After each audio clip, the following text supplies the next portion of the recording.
প্ৰথমে মোৰ চেনেলৰ এটা নতুন ভিডিঅ'লৈ আপোনালোকক স্বাগতম জনালোঁ। আজি আপোনালোকৰ কাৰণে চিলি চিকেনৰ ৰেচিপি এটা লৈ আহিছোঁ। এই ৰেচিপিটো বনাবলৈ একেবাৰে সহজ আৰু খাবলৈও একেবাৰে ৰেষ্টুৰেণ্টৰ দৰেই হয়। আশা কৰোঁ ৰেচিপিটো চাই ভাল পাব। চিলি চিকেন বনাবলৈ মই ইয়াত 400 গ্ৰাম বনলেছ চিকেন লৈছোঁ আৰু চিকেনখিনি মিডিয়াম চাইজত এইদৰে কাটি লৈছোঁ। এতিয়া মই ইয়াত দিছোঁ এচামুচ আদা নহৰু পেষ্ট, সোৱাদ অনুসৰি নিমখ, আধা চামুচ জালুকৰ গুড়ি, 1 চামুচ কাশ্মীৰ ৰেড চিলি, এইটো জ্বলা নহয় কালাৰটোৰ কাৰণেহে দিছোঁ, 1 চামুচ সয়া চচ দিছোঁ আৰু এটা ডিম এইদৰে ভাঙি দিছোঁ। এতিয়া এইখিনি হাতেৰে ভালদৰে মিক্স কৰি ল'ম।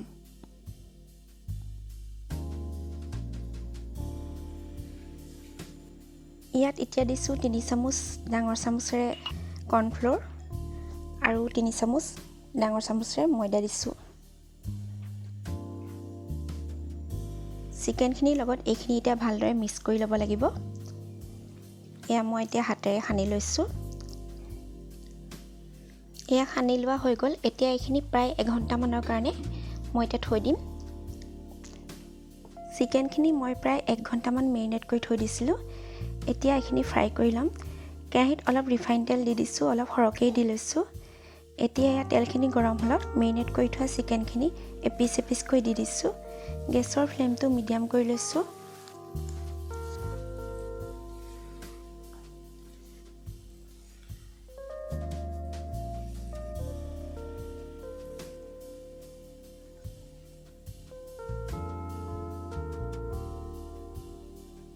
এতিয়া চিকেনখিনি এটা ছাইড সিজাৰ পিছত এয়া লৰাই লৈছোঁ।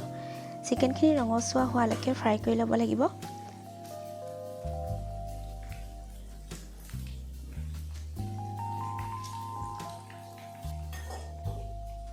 চিকেনখিনি ফ্ৰাই কৰা হৈ গ'ল। এয়া দেখিছে খুব ধুনীয়া ৰঙচুৱা কালাৰ এটা আহিছে।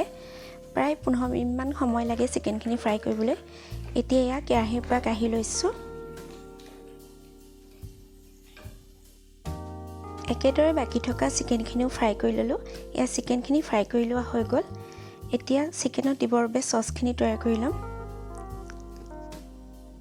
ইয়াতে এটা বাতি লৈ লৈছোঁ আৰু তাত দিছোঁ 1 কাপ ঠাণ্ডা পানী, 1 চামুচ সয়া চচ, 1 চামুচ ভিনেগাৰ, 1 চামুচ গ্ৰীণ চিলি চচ আৰু 3 চামুচ টমেটো কেটচাপ দিছোঁ।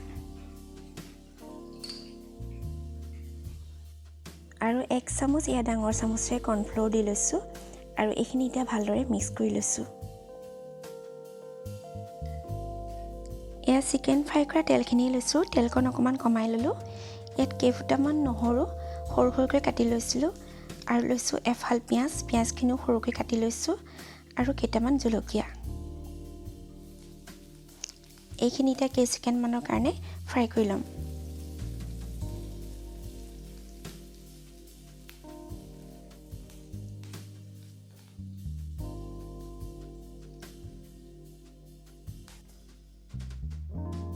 গেছৰ ফ্লেমটো হাই কৰি দিছোঁ আৰু ইয়াত দিছোঁ এটা কেপচিকাম আৰু 2টা পিঁয়াজ। পিঁয়াজকেইটা এনেদৰে কাটি লৈছোঁ আৰু এইখিনি হাই ফ্লেমতে ভাজি ল'ম।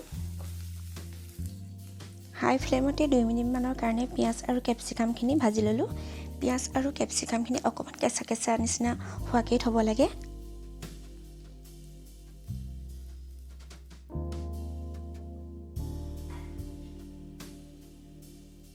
চচখিনি আকৌ এবাৰ চামুচেৰে এনেকৈ লৰাই ল'ব, নহ'লে কৰ্ণফ্ল'ৰখিনি তলত গোট খাই থাকে। এতিয়া চচখিনি ইয়াত দি লৈছোঁ।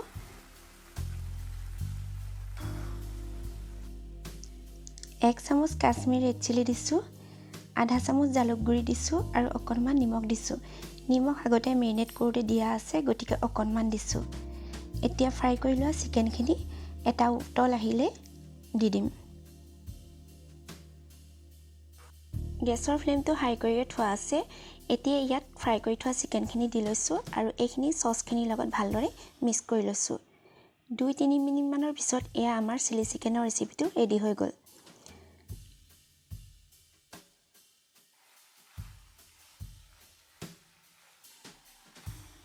গেছৰ ফ্লেমটো অফ কৰি ল'লোঁ আৰু এয়া চিলি চিকেনখিনি প্লেট এখনলৈ উলিয়াই লৈছোঁ। আশা কৰিছোঁ ৰেচিপিটো চাই ভাল পালে। যদি ৰেচিপিটো চাই ভাল পালে ভিডিঅ'টো লাইক এটা কৰি দিব আৰু যিসকলে নতুনকৈ মোৰ ভিডিঅ' চাইছে ভিডিঅ'টো লাইক কৰি চেনেলটো প্লিজ সাবস্ক্ৰাইব কৰি দিব। আকৌ এটা নতুন ৰেচিপি লৈ পুনৰ লগ পাম। আজিলৈ আহোঁ, বাই বাই।